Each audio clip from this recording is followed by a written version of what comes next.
Hello, welcome to Soulprint. Thank you so very, very much for being here. This is going to be a little different, um, but I encourage you to hang in there because it may very well explain kind of some of the energy that's going around these days.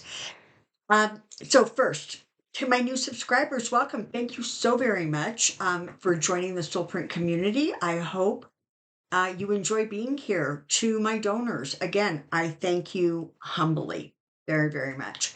To my established subscribers and viewers, of course, I just adore you.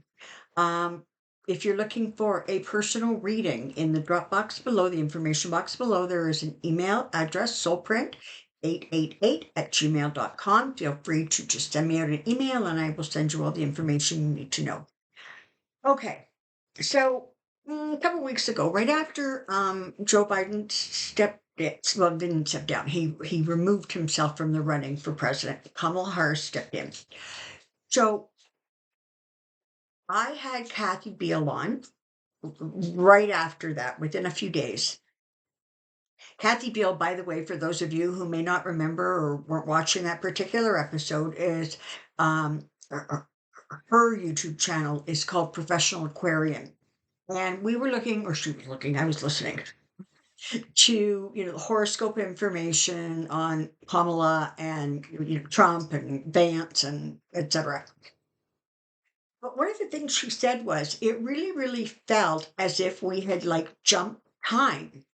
And since then, I have heard or seen several other psychics, readers of whatever description, talking about this jump in time.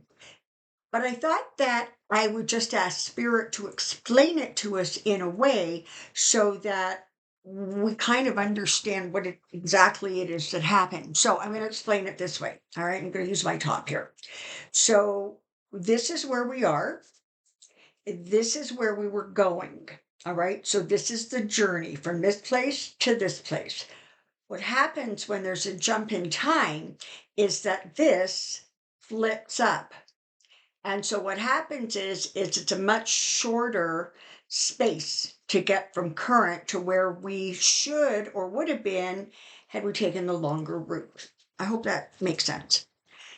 So a lot of readers, for goodness gracious, a really long time, have been saying that it looks like Kamala Harris was going to take over the presidency in the midterms. Biden would be reigning in office. He would win the election. He would be in office for about 2 years, and then she would step in, and that ultimately would allow her to then win the next election. That was sort of the game plan as we understood it. Now, I, along with a couple of other readers, to the best of my knowledge, way, way, way back in before before he had even sort of nominated his vice president. I know I said he's going to bring in Kamala Harris as his vice president. He's going to be in the job for one term. He will transition the country. He's going to take it from where it is to a better place, and then she will step in and win the next election. So honestly, like a whole bunch of years ago, my prediction was more accurate than the way it evolved. However, what happened? Like, what happened? So, Spirit, let's just, how about if you just explain what happened? Shall we? Okay. When there is a jump in time like that, this one in particular took place in the U.S. political arena. So the trajectory ended up being shortened by two things.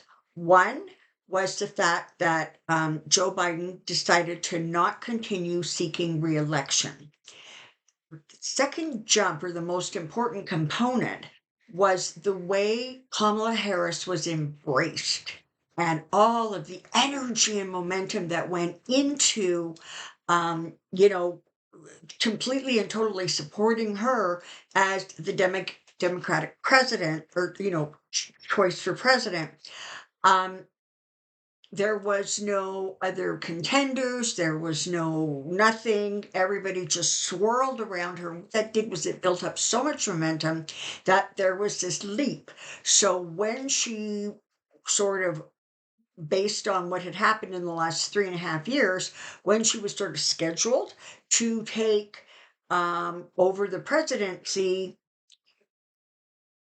2.5 years from now, whatever it is, moved forward into this election cycle. That's how that leap happened. And so, energetically, part of what the United States is experiencing, of course, all of those who don't live in the United States but are paying very close attention, is that energetically, there was this jump, okay?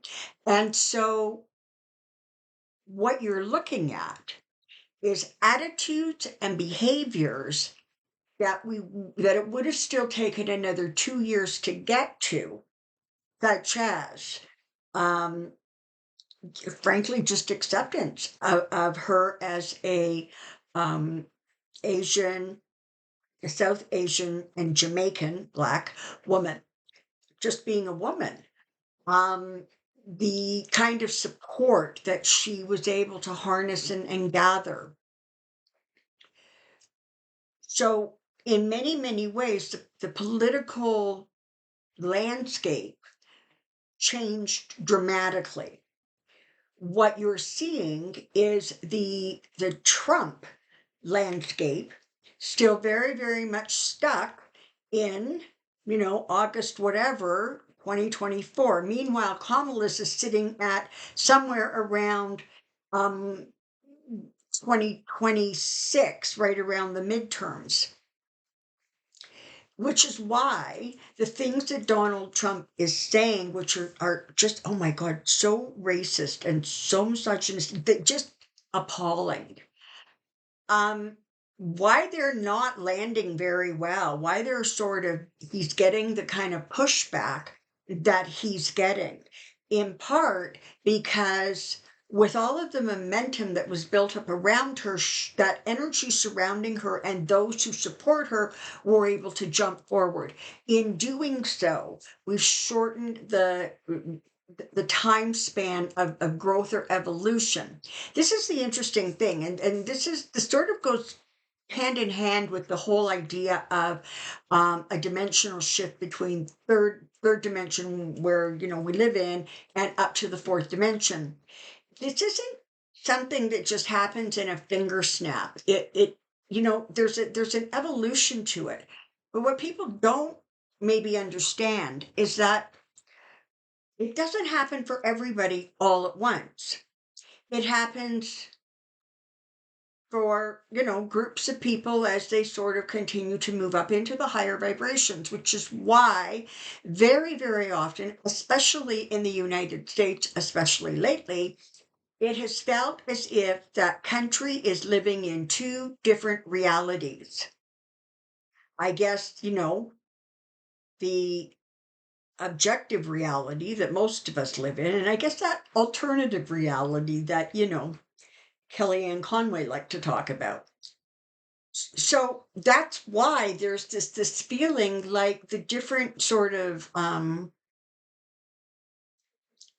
areas of the country are not in sync, right? Because they're not. You have a group of people who are evolving and they simply see things from a more holistic, a more spiritual, a more embracing kind of energy. And even though I, believe and have been told that that shift into, Pluto and Aquarius is going to ultimately, eventually take us to that space. What has happened is everything has just moved forward. But them that are stuck, be it in the Trump campaign or his followers, or that real third dimension mentality where they are not ready to make that shift, they stay in that space. So what happens is it's a matter of the way you perceive the world around you. It is a matter of the way you respond and react to the world around you. It is simply um, almost like the energy that you move through, that you live in, that you stay in, has for many people shifted into that fourth dimension.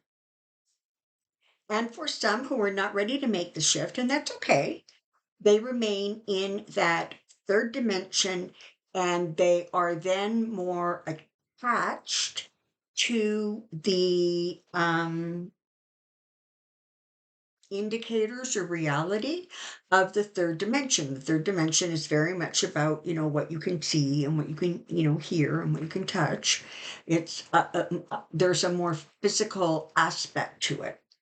And so very often what you're seeing play out is that a lot of people are sort of holding in this third dimension reality because they're not prepared to let go of third reality beliefs and concerns and attitudes, which are, we're better than you, money is everything, power is everything. We will stop at nothing to make sure that we who have don't lose, and you who don't have, you don't need to have it. And I mean, okay, that's kind of a mean way of talking about the third dimension, but you get my point. Whereas in the fourth dimension, you have just more vibrancy. And what you're seeing now, in particular with the Harris campaign, is that every time Trump or Vance or one of their surrogates say something ridiculous or stupid or insulting, all that happens is the pushback ends up humiliating them. They end up looking really stupid and uninformed. And frankly, some of them are starting to look like Neanderthals. And we can talk about what Senator Kennedy, is he a senator? The guy who always has that real twangy, I'm just a good old Southern boy accent that I actually don't even, I'm not even convinced is all that genuine. Um, I think it's just this persona things that he likes. In any case, it doesn't matter what I think. Bottom line is, he's on television the other day referring to Kamala Harris as a ding dong yeah, a ding dong, and it was like Fox, the commentator on Fox, questioned him and said, "Do you really think that's the way we should be talking? Like, are you sure that name calling and insulting is still the way to go?" And he just, man, oh man, he just dug his feet in and called her a ding dong again. You have Trump um, having a meeting or a visit with, I'm not going to get the letters right, but the American, like, black journalist. And he insulted them all, and then he insulted Kamala, and then he yelled at them because he had to wait. Okay, so what's happening is that behavior ends up immediately being rebuffed, which is something that was not able to happen in the last 7 years, right?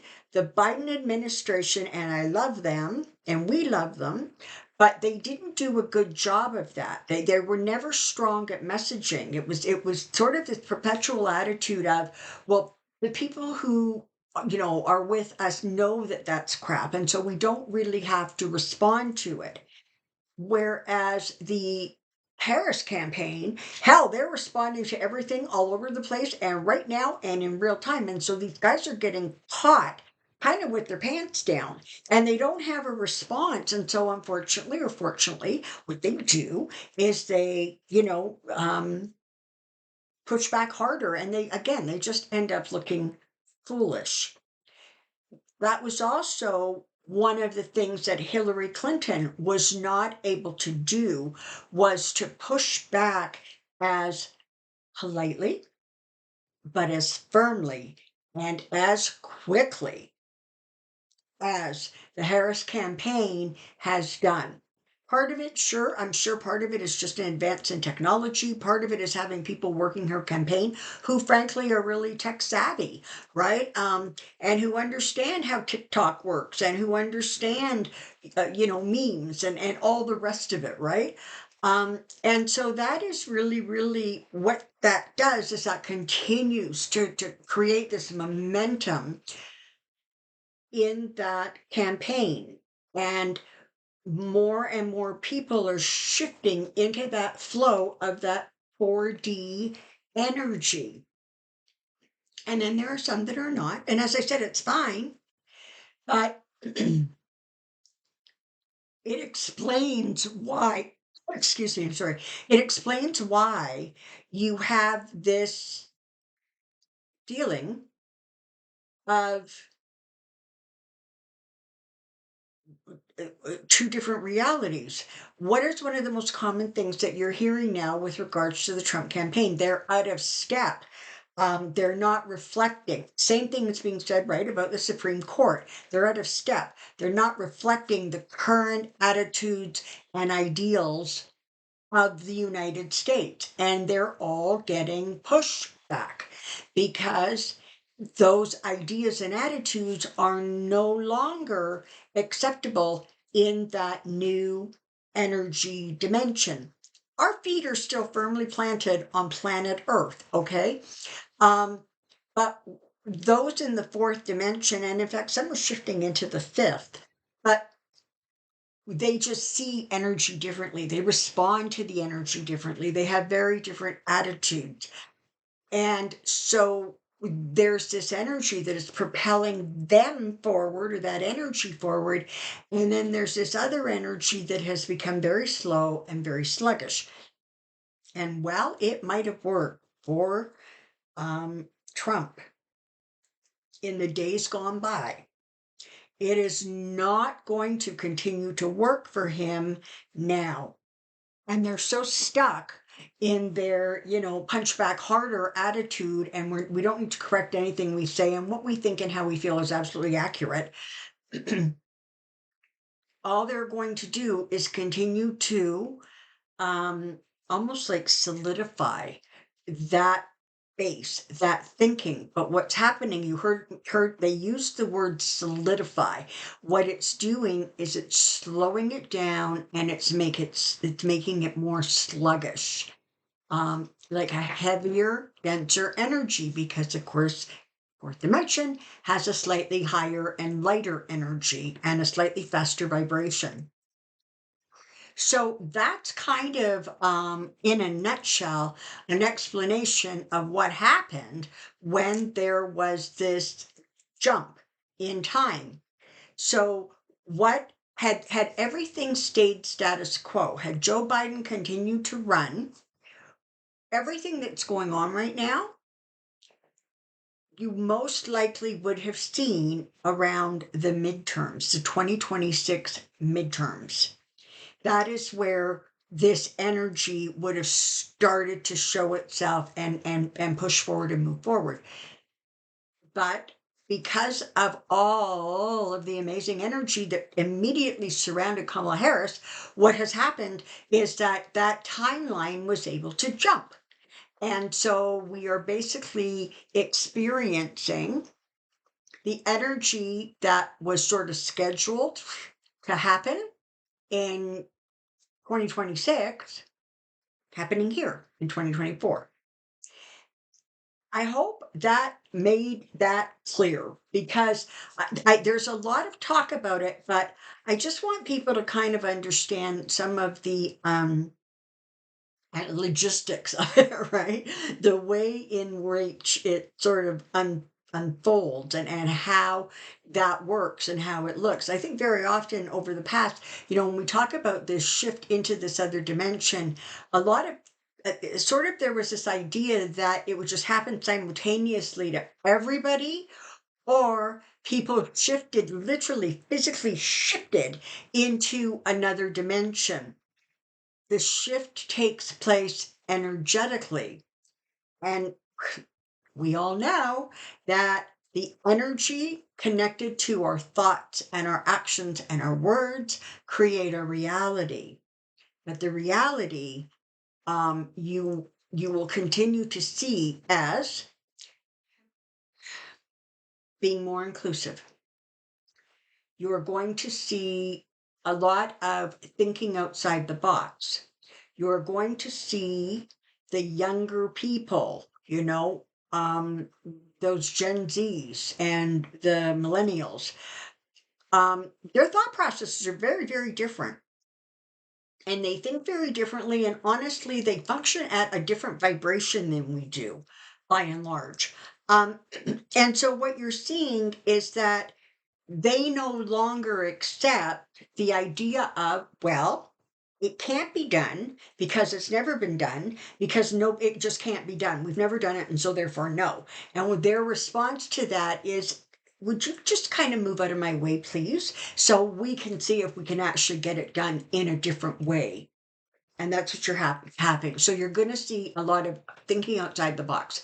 You're going to continue to see younger politicians and movers and shakers simply within corporate America, within the business world, within the sports world, within everything, become younger and really be embracing that kind of fourth dimensional energy, attitudes, and feelings. Not every one of them, not every one of them, but a lot of them. And again, it's a lot of them that create the momentum that creates a change.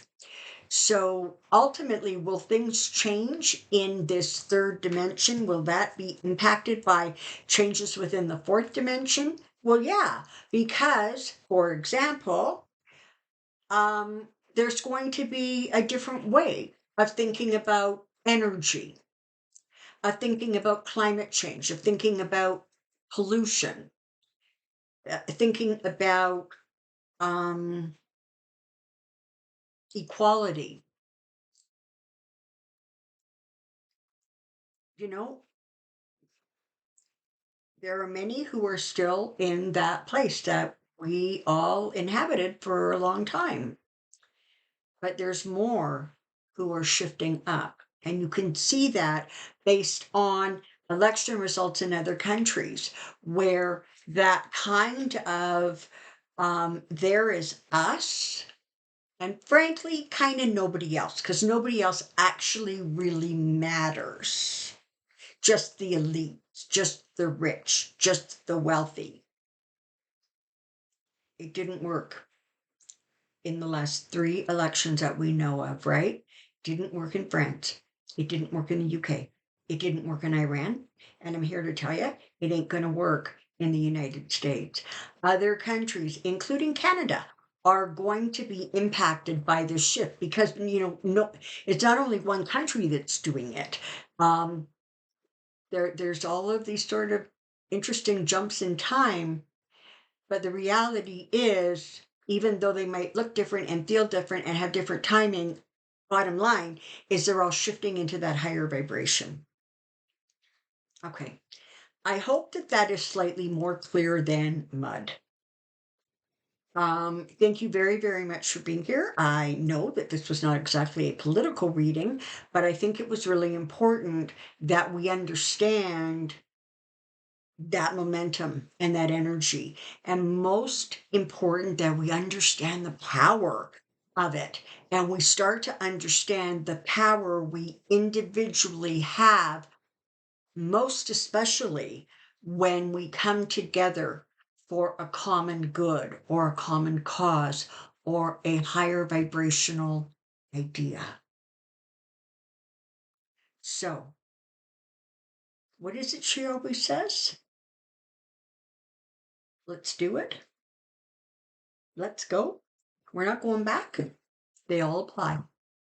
Thank you very, very much for being here. I hope this has been helpful and informative. The next couple of readings this month are going to, delve more into actually more political situations and issues. And please do not forget to put your questions in the comment section below so that once again, the amazing Joyce can pull it all together for our next Pendulum Friday.